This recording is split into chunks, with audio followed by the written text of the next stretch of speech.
뭐야 시작했네. 나와봐. 인사하자. 안녕하세요.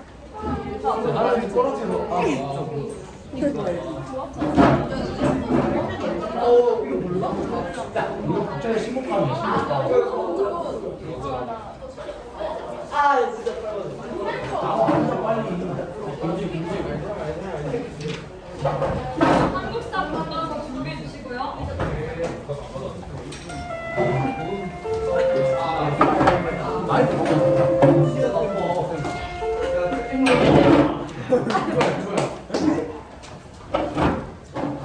바꿔서 챙기시고 104쪽 뺄게요.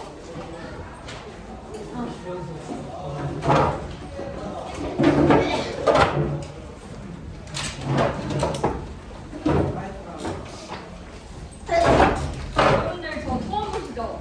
네. 저는 간단히 소개하자면 5월 한 달간 여러분들과 함께할 역사 교생 선생님입니다.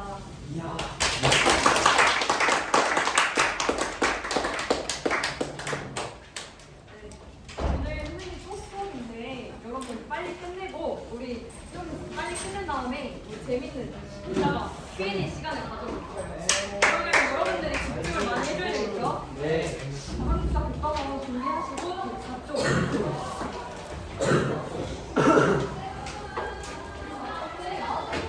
선생님이 학습지 2개 나눠줬는데 여기 백지 보이시죠? 여기 이따가 문제를 들으면서 준비해 주시고 이건 이따가 나중에 얻을 거예요. 얻어서 한국사 선생님이니까 열심히 작성해 주시기 바랍니다.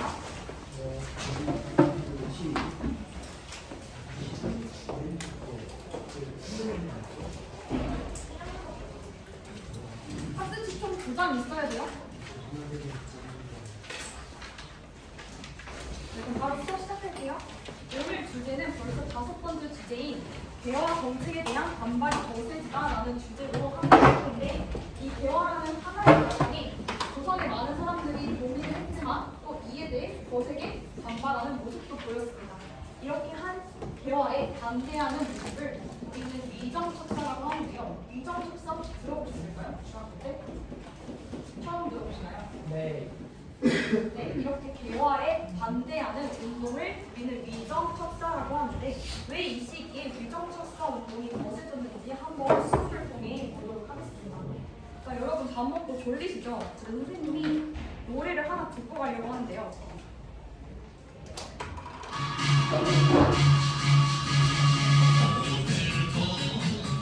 이 노래 아시는 분 있나요? 알아요? 트로트요, 트로트. 이상적인 무슨 여시오라는 노래예요.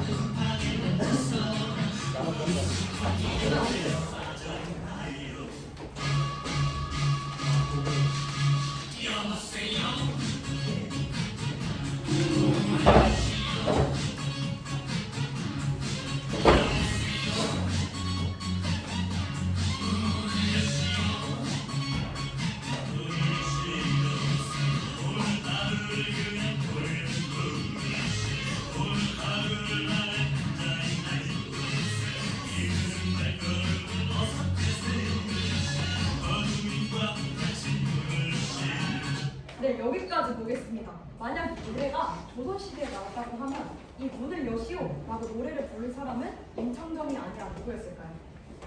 문을 여시오. 잘 생각해 보시면 알겠습니다. 저번 시간에 오병석, 박규수 배웠던 개화세력들 바로 이 개화파들이 문을 여시오라고 주장했던 사람들이었습니다. 우리 저번 시간에 배운 내용 한번 복습하고 넘어갈게요. 우리 10년 동안 홍성대원군이 정치 10년 동안 했죠? 그럼 홍성대원은 물러나고 누가 등장했죠? 고종이 등장했죠. 고종이 직접 정치를 하게 되면서 다른 나라와 최초의 조약을 맺게 됩니다. 무슨 조약이었죠? 네, 강화도 조약이죠. 오늘의 주제는 이 강화도 조약을 어떻게 바라볼 것인가. 여기서부터 시작되는데요. 당연히 당시에 이 강화도 조약을 좋지 않게 보는 세력들이 있었겠죠. 그 세력이 바로 위정척사입니다. 이렇게 강화도 조약을 통해서 조선의 문이 활짝 열리게 되었어요. 그러면서 사람들은 두 가지 형태로 나뉘게 되는데 바로 개화파와 위정척사파입니다. 자, 혹시 이 무슨 한자인지 아시나요? 여기는 한문을 안 배워서 모르실 것 같은데 이 한자는 10개의 대화자입니다. 문자 그대로 해석해보면 이들에 따르면 강화도 조약도 체결했으니까 이제 조선의 문을 활짝 열고 서양의 근대 문물을 받아들이자라는 입장이 개화파였고요. 반면에 위정척사파는요. 위정척사의 한자를 보면 지킬 위, 바를 정, 물리칠 척, 사악할 사인데 이 역시 문자 그대로 해석해보면 바른 것을 지키고 사악한 것을 물리치자 이런 입장인데요. 자, 조선은 성리학의 나라죠. 성리학 중에서도 화이론이라는 사상이 있는데 화이론 들어보셨나요? 아니요. 안 들어보셨어요? 화이론은 간단히 말해서 우리나라 빼고 다른 나라를 다 금수, 오랑캐 이렇게 보는 입장이 화이론인데 이 화이론은 두 번의 양묘와 오페르트 도굴 사건으로 인해서 더욱 강화가 됩니다. 우리 생각해 볼까요? 한번 병인 양요를 일으켰던 나라 어디였죠? 프랑스. 또 오페르트 어느 나라 사람이죠? 독일 사람이죠. 그리고 신미양요를 일으켰던 나라 어디죠? 미국. 이 세 모든 나라가 어디 쪽 사람이에요? 서양 세력이죠. 이렇게 봤더니 조선을 괴롭히는 나라가 알고 보니까 서양 세력이야. 이 서양 세력은 우리한테 사악한 존재죠. 그래서 이 사악한 것을 물리치자. 그리고 지키재요. 바른 걸 지키재. 이 바른 게 바로 성리학, 유교겠죠. 그래서 이 시기에는 바른 것을 지키고 사악한 것을 물리치자라는 위정척사 운동이 활발하게 진행될 것입니다. 자, 간단히 말해서 이 개혁파는요. 아까 우리 노래 들었듯이 문을 여시오 이렇게 주장해서 서양 근대 문물을 도입하자라는 입장이 개혁파고요. 이에 맞서서 바른 것을 지키고 사악한 것을 배척하자. 개양에 반대한다라고 주장했던 사람들이 바로 위정척사파였습니다. 이렇게 조선의 개화 정책에 대해서 어떠한 흐름이 지금 발생했는지 여러분 이해 가시죠? 이제 개화 정책에 대해 어떠한 반발, 어떠한 반대 운동이 일어났는지 우리 한번 시기별로 상세히 알아볼 건데 먼저 1860년대 어떤 일이 일어났는고 하니 다 저번 시간에 배운 내용입니다. 프랑스와 뭐가 일어났죠? 병인양요. 또 독일상인 누구였죠? 오페르트가 충성대원군 아버지 남현군의 노를 보고라는 사건이 발생하는데 이렇게 서양의 열강들이 우리나라에 들어와서 통상하자, 우리나라랑 수교하자 이렇게 요구를 하는데 반면에 충성대원군은 이에 반대하면서 전국에 뭘 세웠죠? 척화비를 세웠죠. 그래서 1860년대는 기본적으로 통상에 반대하는 운동을 벌였는데요. 이 통상이라고 하는 건 쉽게 말해서 다른 나라와 이렇게 물건을 사고 파는 그런 관계를 통상이라고 하는데요. 대표적으로 이항로라는 인물이 있습니다. 이 이항로는 화해를 반대하고 서양과 싸우자, 즉 서양과 싸우자는 척화주전론을 주장하게 됩니다. 이렇게 정리하자면 1860년대는 서양 열강들이 통상을 요구했고요. 위정척사파들은 이러한 수교를 거부하는 운동을 했습니다. 자, 그 다음 10년 뒤인 1870년을 함께 살펴볼게요. 무슨 사건이 일어났죠? 미국의 제너럴 셔먼 사건으로 식량매가 발생했고 그래서 일본에 어떤 배였죠? 운요라는 배가 들어와서 우리나라 국경이 조선 사람들을 마구 죽입니다. 그리고 대포도 쏴요. 그래서 결국 강제적으로 어떤 조약이 체결됐죠? 강화도 조약이 체결됐습니다. 이러한 맥락 속에서 일본뿐만 아니라 다른 나라에 우리나라 문을 개방하지 말자라는 위정척사 운동이 발생하게 되는데요. 왜 안 되느냐? 외양일체론이란 말이 있습니다. 외는 일본이죠. 그리고 양은 서양이죠. 즉 일본과 서양은 일체 한 몸이니 전하 조심하셔야 됩니다. 지금 우리는 일본과 가까워서 만만하게 보는데 절대 일본은 일본을 만만하게 봐서는 안 됩니다. 라고 주장합니다. 누가 있을까요? 최익현이라는 사람입니다. 이 최익현은 우리 교과서 104쪽 위쪽에 보면 나와 있는데 한번 찾아볼까요? 보이시죠? 최익현. 교과서 없습니까? 이 최익현이라는 사람은 대단한 사람이라고 선생님은 생각을 하는데 이 최익현은 보수 중에 보수 최편함이었어요. 여기 도끼 보이시죠? 이게 도끼거든요. 이 도끼를 들고 본인의 의견을 상수문으로 작성해서 광화문으로 갑니다. 그 광화문으로 가서 무릎 꿇고 앉아서 전하 지금 제 말이 틀리시다면 바로 목을 쳐주세요 라고 하면서 도끼를 들고 개항을 반대하는 운동을 펼쳤습니다. 진짜 쉽지 않았죠? 자, 1880년도도 함께 살펴볼 텐데 이때는 2차 수신사 김홍집이 일본에서 어떤 책을 갖고 왔죠? 조선책략이라는 책을 갖고 왔어요.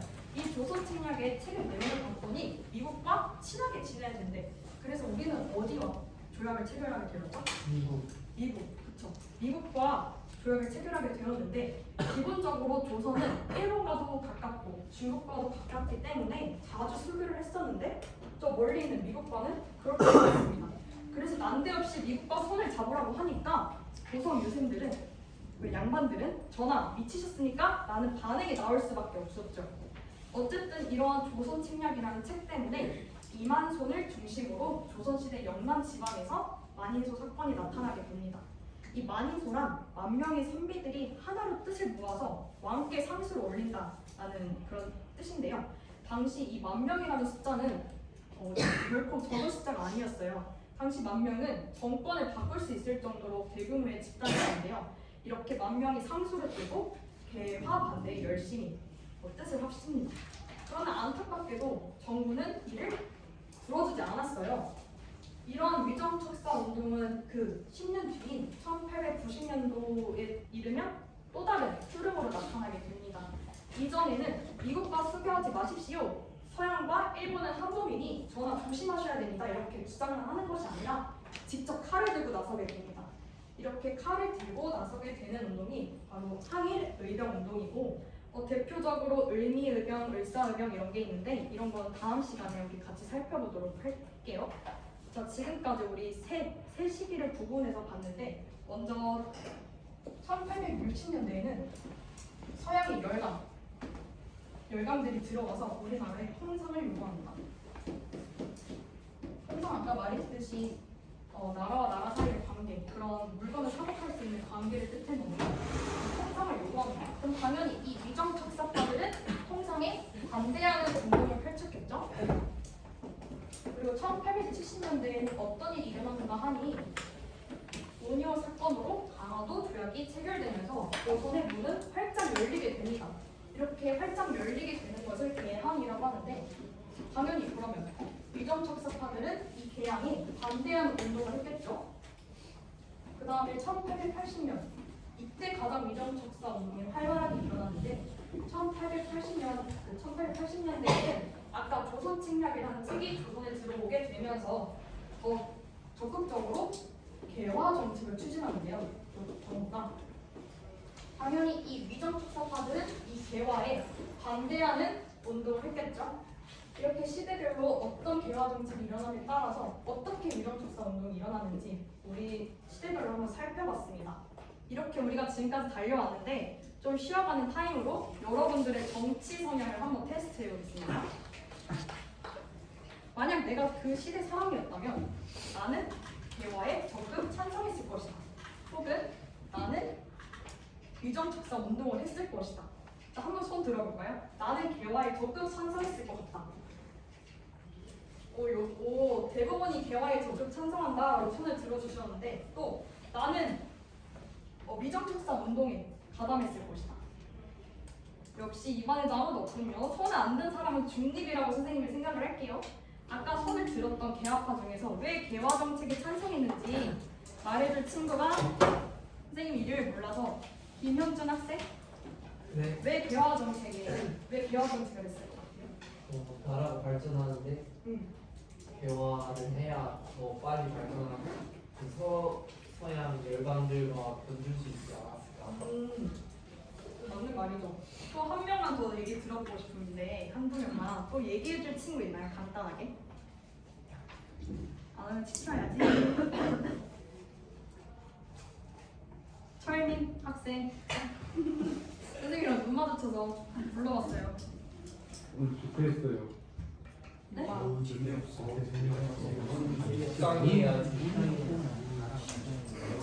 어땠을 것 같아? 네? 어땠을 것 같아요? 그러게요. 열심히 신시문물을 받아들였을 것 같아요? 아니면 성리학을 지켰을 것 같아요? 철민아 말하면 ABC 초콜릿 줄게. 네? ABC 초콜릿 줄게. 안띵해 줘. 말하면 선생님 하리보 젤리 드립니다. 발표한 친구들에게. 그럼 철민이 이따 들어보는 걸로 하고 그 다음에 서율 학생 어땠을 것 같아요?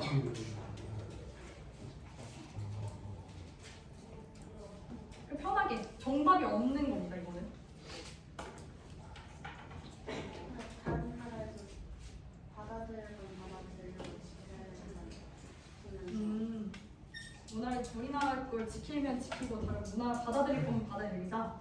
선생님도 약간 개화 쪽에 찬성했을 것 같은데 만약에 이때 더 빨리 받아들였다면 지금 우리는 어떠한 삶을 살고 있을까 궁금하기도 합니다.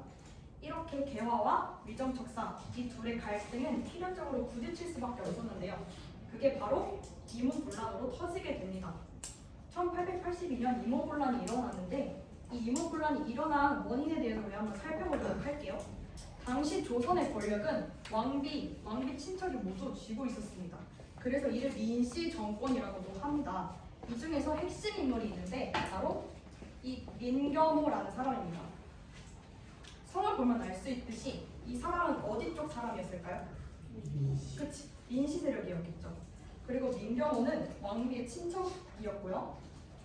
쌀 배급을 담당하는 선해청이라는 기구가 있었는데 여기 이 선해청 기구의 담당자, 관리자였기도 했습니다. 그래서 민씨일가는 여기서 부정부패를 일삼았고 백성들의 삶은 더욱 어려워질 수밖에 없었던 것이죠. 근데 무엇보다도 이 구식군인들의 불만이 엄청 컸어요. 개화 정책으로 신식군인, 별기군이 만들어진 건 저번 시간에 배웠죠. 이 구식군인은 신식군인에 비해 차별을 받고 있었는데 월급이 무려 1년치나 밀려 있었다고 합니다. 여러분 알바를 했는데 1년 동안 월급 못 받으면 살 수 있어요, 없어요? 없죠. 그래서 이 군인들은 적극적으로 항의를 합니다. 항의를 해서 한 달치의 월급을 받게 되는데 그 월급 쌀로 받았거든요. 쌀 안에 보니까 모래도 있었고요. 겨가 섞여 있었어요. 먹을 수 있어요, 없어요? 없어요. 없지. 그래서 이 군인들은 반란을 일으키게 됩니다. 이렇게 억눌렸던 불만이 1882년 이모분란으로 터지게 되는데요. 이들은 선해청 기구를 부셨어요. 아까 선해청이 쌀 배급을 담당하는 곳이라고 했죠. 선해청을 없애고 그리고 선해청 창고지기를 밟아서 죽이기도 합니다. 이걸 뒤늦게 알았어요. 아까 관리자 누구라고 그랬죠? 민경호라고 했어요. 이 민경호가 뒤늦게 알아서 이 주동자들을 모두 매질해서 죽여버리겠다라고 협박을 합니다. 그러니까 군인들은 겁이 날 수밖에 없는 것이죠. 구식군인들은 그래서 흥성대원군을 찾아갑니다. 흥성대원군을 그래서 등에 업은 구식군인은 기세가 등등해 있죠. 이 기세를 몰아서 선해청을 불태우게 됩니다. 그리고 아까 담당자였던 민경호를 죽입니다. 여기서 또 별기군을 관리하던 사람이 일본이 교관이었는데 교관도 죽이고요. 일본이 공사관도 불태워 없애버립니다. 이렇게 구식군인들은 이 모든 사건의 원인을 이 왕비, 민씨라고 생각을 해서 이 민씨를 죽이려고 궁궐로 쳐들어가게 됩니다. 그런데 이 왕비는 이미 알았어요. 이 사실을 알고 간발의 차이로 빠져나가게 됩니다. 궁궐을. 이렇게 궁궐에 그 민씨 세력이 없으니까 다시 누가 들어오게 될까요? 아까 구식군인들이 누구한테 도움을 요청했다고 했죠? 네, 흥성대원군이 다시 들어오게 됩니다. 이 흥성대원군이 다시 권력을 잡게 되면서 흥성대원군은 통상거부의 아이콘이었잖아요. 척하비를 세우고. 그래서 개화 정책 추진기구였던 어디였죠? 통리기무함을 없애고 군대도 다시 원래대로 돌려놓게 됩니다. 자, 여기서부터 그 재밌는 전개가 벌어지게 되는데요. 흥성대원군은 며느리 명성황후가 어디로 도망갔는지 몰랐거든요. 근데 죽었다고 발표를 하게 됩니다. 왜 그랬을까요? 자기가 권력을 유지하려면 며느리가 없어야 되기 때문에 90군인에 의해 죽었다고 발표를 해버립니다. 그리고 이 당시 인터넷이 있었던 것도 아니고 사람들은 이 명성황후의 얼굴을 알았을까요? 몰랐죠. 지금은 인터넷만 치면 서울시장이 어떻게 생겼는지, 안산시장이 어떻게 생겼는지, 대통령이 어떻게 생겼는지 알 수 있었는데 당시에는 대부분의 사람들이 이 민씨의 얼굴을 몰랐다고 합니다. 그래서 이 민씨가 친정으로 도망을 가게 되거든요. 친정에 돌아가서 저 살아있어요 이렇게 외쳤는데 사람들은 믿어주지 않았어요. 왜 믿어주지 않았을까? 당연히 얼굴을 몰랐기 때문에 믿어주지 않았다고 합니다. 어쨌거나 지금 이 왕비는 살아있던 건 사실이었거든요. 그래서 자기가 너무 위험에 처하니까 이 나라의 도움을 요청하게 됩니다. 어디였는지 아시나요? 러시아 러시아. 청나라. 네, 바로 청나라입니다. 이렇게 청나라에 도움을 요청하게 된 것은 신의 한 수이자 악마의 한 수가 되었는데요. 청나라 군대가 그대로 쭉 밀고 들어와서 이무군란을 가볍게 제압을 합니다. 더 웃긴 건 흥선대원군을 처음으로 다시 납치해 가요. 결국 한 달 만에 민씨 정권을 다시 재집권할 수 있게 되었고, 그런데 청을 끌어들이고 보니까 뒷감당이 진짜 곤란해진 거예요. 조선은 다시 민씨의 세상이 되었지만 청나라의 이제 눈치도 봐야 되는 상황이 왔습니다. 민씨 정권이 청에 의해 결정적으로 도움을 받았잖아요. 그럼 우리도 똑같이 그에 대한 대가를 치러야 되겠죠. 이게 외교니까. 자, 그래서 이제 우리가 무엇을 줬는지 한번 살펴보도록 할게요. 자, 정치적으로는요. 청나라가 조선에 고문을 파견하게 됩니다. 쉽게 말해 감시자라고 생각하면 되는데요. 중국인 마건상과 독일인 윌렌도르프를 파견해서 이제 조선의 정치에 이래라 저래라 이렇게 간섭을 하게 됩니다. 이렇게 외국 사람들이 우리나라 정치에 이렇게 좌지우지하는 게 얼마나 웃긴 상황이에요. 또 경제적으로는 조청, 상민, 수륙, 무역, 장정을 체결했습니다. 말이 참 길죠? 그럼 끊어서 볼게요. 조청이 뭘까요? 조선과 청나라, 상민, 조선과 청나라의 상인이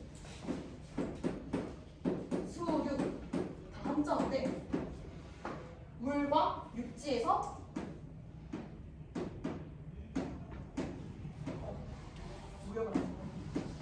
무역을 할 수 있는 그런 약속을 체결합니다. 그래서 이 조청, 상민, 수륙, 무역, 장정에서 두 가지를 말하고 있는데, 먼저 조선은 청의 속국이다, 조선은 청의 아랫나라다라고 법으로 땅땅땅 명시를 하고요. 그리고 가장 중요한 거는 내륙으로 진출할 수 있었는데, 우리 이전에 강화도 조약에서 거류지 무역 들어보셨을까요? 거류지 무역이 뭐였죠? 간단히 말해서 대양한 항구에서 연립까지 그 몇 년? 심리가 몇 킬로인지 아세요? 그 4km. 오, 잘 기억하고 있네요. 맞아요. 그 거래지 무역은 그 심리 안에서만 무역을 할 수 있도록 이렇게 규정을 내정하는 것인데, 이 장정을 맺게 됨으로써 청나라 상인들이 아무 때나 조선에 들어와서 무역을 할 수 있었어요. 그리고 이 장정이라는 거요. 장정은 아랫나라와 맺는 일종의 명령 같은 건데, 동등한 조약이 아니라 이 역시 불평등, 강제된 조약이었다고 합니다. 그래서 이제 청나라 사람들이 아무 때나 들어와서 무역을 할 수 있게 되었어요. 그럼 일본은 황금 같은 기회를 가만히 보고만 있었을까? 아니지. 일본도 역시 들어와서 무역을 하게 됩니다. 그런데 우리 미국 잊고 있었어요? 우리 미국한테 뭘 줬죠? 그치, 최고급 대우 줬지. 최고급 대우를 주면서 자동으로 조약이 업그레이드 됩니다. 미국 역시. 그럼 미국도 어떻게 하겠어요? 조선에 들어와서 무역을 하게 되겠죠. 그럼 봤더니 조선에 어느 나라가 있어요? 일본도 있고 청나라도 있고 미국 이렇게 들어와서 이제 거류지 무역은 더 이상 의미가 없어지게 됩니다. 이제 일본과의 관계는 어땠느냐? 우리 이모군란 일어나면서 일본인 교관 죽였다고 그랬죠. 그리고 공사관도 습격했다고 했는데, 이로 인해서 피해가 있었겠죠, 당연히. 그래서 이 피해 배상금을 지불하라고 요구합니다. 또 이제 조선이 너네 못 믿겠어. 우리 일본 군대가 직접 나서서 공사관을 경비할 거야 라고 하면서 일본인 군대를 주둔을 허용해달라고 해요. 이게 바로 제물포 조약입니다. 외국 군대가 우리나라에 있는 건 정말 위험한 상황인데요. 이렇게 해서 일본과 제물포 조약을 체결하고, 또 일본과 조일통상장정이라는 걸 체결하게 되는데, 이전에 저번 시간에 배웠던 드무포 수세 사건 혹시 기억하시나요? 선생님이 따로 교과서를 보여주셨잖아요, 그렇죠? 드무포 수세 사건에서 어떤 일이 일어났어요? 기억나세요? 기억을 떠올려볼까? 관세를 지급하라고 요구를 했어요. 근데 결론적으로 봤을 때 그게 시행이 됐어, 안 됐어? 안 됐지. 근데 이때 조일 통상 장정을 통해서 관세를 줄게. 대신에 우리는 체육 비율, 미국처럼 체육 비율을 허락해줘 라는 내용의 조일 통상 장정을 체결하게 됩니다. 이 조일 통상 장정에는 방공령이라는 걸 규정해놨는데 이 방공령을 간단히 말해서 곡물 수출을 금지한 명령이라고 생각하시면 돼요. 이 강화도 조약에서 일본으로 곡물을 무제한으로 수출할 수 있는 조약 있었던 거 혹시 기억하세요? 네. 그런 조약이 있었는데 이제 여기서 당연히 조선에서 쌀이 수출되면 조선에는 쌀이 부족해지죠. 네. 이거를 막기 위해서 식량난을 해결하기 위해 곡물 수출을 이때 금지하게 됩니다. 이게 바로 방공령이라고 하는 거예요. 자, 결론적으로 봤을 때 조선은 민시 정권을 유지하게 되었죠. 네. 흥선대원군이 처음으로 납치하게 되면서 민시 정권이 유지가 되었지만 남의 나라에게 엄청난 혜택만 주고 끝났죠. 나라가 이 모양인데 대체 조선의 지배자들은 뭐하고 있었을까요? 가만히 있었을까요? 가만히 있지 않았어요. 이렇게 조선이 이 나라 이 모양인데 가만히 있지 않았던 그 사람들의 이야기가 바로 다음 시간에 배울 갑신정변이고요. 오늘은 이렇게 이모군란까지 배우는 게 이번 주제 5번이었습니다. 자, 여러분이 집중해준 덕에 좀 빨리 끝냈는데 우리 학습지 하나 더 나눠준 거 우리 받으셨죠? 네. 내용 정리 간단하게 할 테니까 보고 긴장 같이 채워볼게요. 먼저 위정축사 운동이 등장했습니다. 성리학이 어떤 사상이라고 했죠? 우리나라 빼고 다 오락해로 보는 파이론의 입장에서 봤을 때는 서양을 금수로 인식했습니다. 이러한 인식은 두 차례에 벌어진 양요와 오페레트 도구 사건으로 인해 더욱 강화가 되는데요.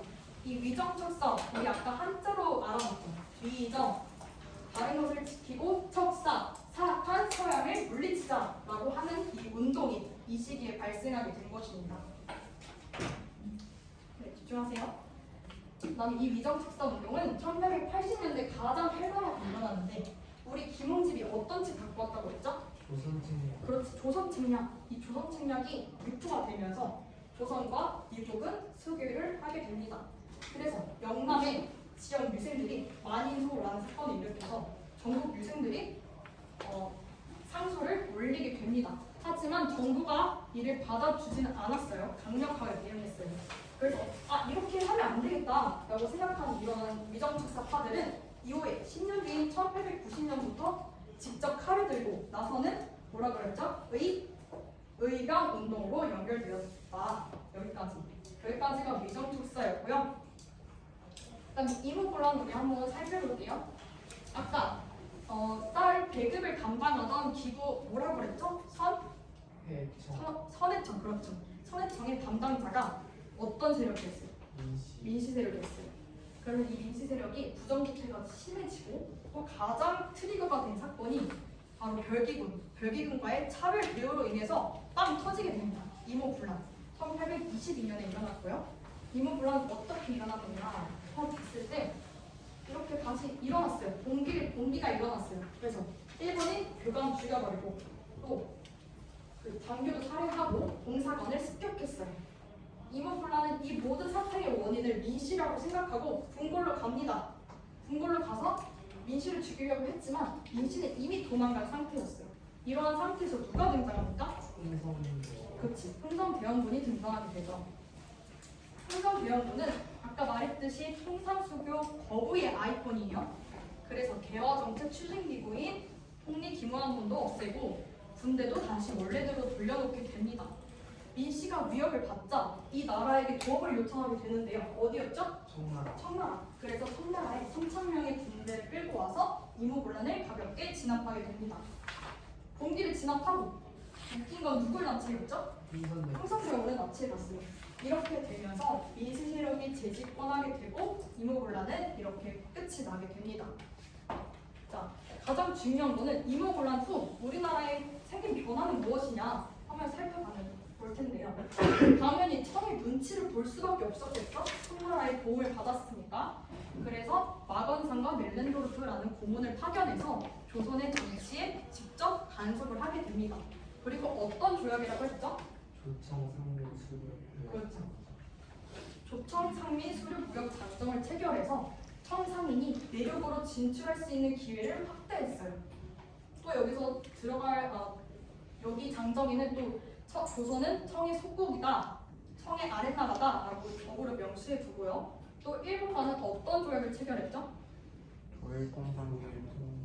그 전에 배상금을 지불하고 또 일본군 주둔을 허용하는 재물구 조약을 체결하게 됩니다. 이제 조선 정부가 직접적으로 개화 정책을 추진하게 되는데요. 가장 먼저 척하비를 철거합니다. 그리고 방문국을 설치하는데 이 방문국은 조선시대 신문을 만들기 위해 세운 쉽게 말하면 출판사라고 생각하면 돼요. 이곳에서 우리나라 최초의 신문인 한성순부가 발행되기도 합니다. 방문국을 설치하고 이제 서구 열방, 힘센 나라와 통상조약을 계속해서 체결하게 됩니다. 그래서 우리 또 일본과 어떤 조약 체결했죠? 아까 말했던 이게 방문국의 모습이었고요. 조일 통상 장정을 체결하게 됩니다. 여기서 관세를 낼 테니 이거 허락해줘. 그게 뭐였죠? 관세 부과할게. 대신에 우리도 미국처럼 체국 대우를 허락해줘. 어쨌든 이 체국 대우가 포함되면서 어쨌든 이 조약은 불평등 조약이라고 할 수 있겠습니다. 여기까지가 주제 5번에 대한 내용 정리였고요. 뒷장 넘겨보시면 우리 문제 있는데 선생님이 3분 시간 드릴 테니까 한번 문제 풀어보세요. 이거 그런 거 없어요?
이민국이 뭘 갖고 왔죠?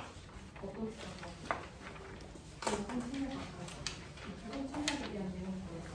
미국과 친하게 지내야 된다는 내용이 담겨있어요.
다들 봤는데 문항 2번을 못 푼 사람이 꽤 있더라고요.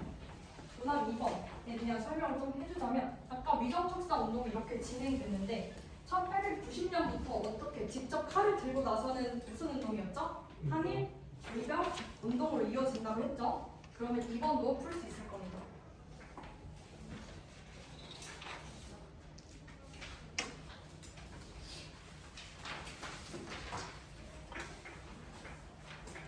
자, 30초 뒤에 한번 답 맞춰볼게요.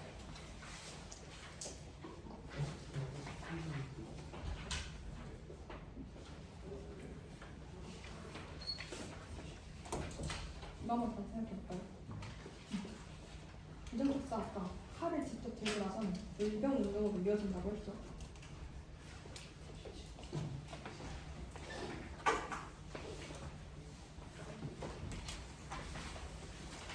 거의 다 푼 것 같아서 우리 지금 한번 답을 맞춰보도록 할게요. 자, 문항 1번. 가에 대한 책에 대한 설명으로 옳은 것은 이 책은 어떤 책이죠?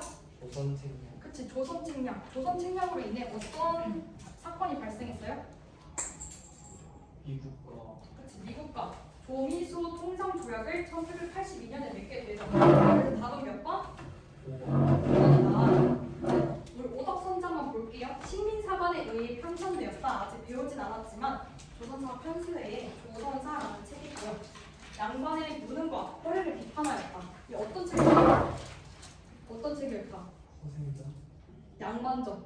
박지원의 양반전이라는 책이고요. 동물들의 입을 빌려 인간 사회를 풍자하였다라는 책은 안국선의 금수회의록이고요. 4번 천국을 향해 가는 순례자의 여정을 묘사하였다. 얘는 철로 역정이라는 책이었습니다. 자, 문항 2번 볼게요. 다음 인물의 활동으로 옳은 것. 태인아, 한번 읽어볼까? 2번. 아, 이 친구예요? 그러면 견우? 한번 읽어볼까요? 아니요, 2번이요. 2번 여기. 응.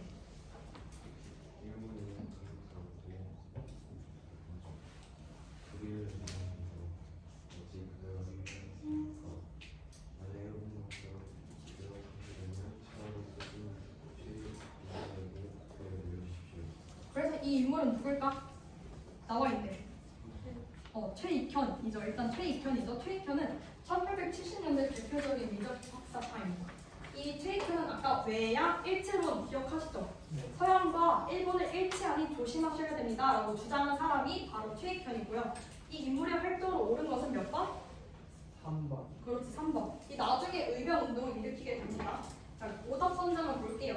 헤이그의 특사로 파견되었다. 이 사람은 이준, 이상설, 이위종이라는 사람이고요. 이토 히로부미는 사살했어요. 누구예요? 우준. 그쵸, 안중근이었죠. 청산리 전투에서 일본군을 물리쳤다. 누굴까요? 아시는 분 있나요? 김좌진 장군이었다. 다음 문항 3번 볼게요. 다음 사건의 결과로 옳은 것은, 자, 이것도 한번 읽어볼까요? 이거는 시원이가 한번 읽어볼까요? 역사신문 문항 3번.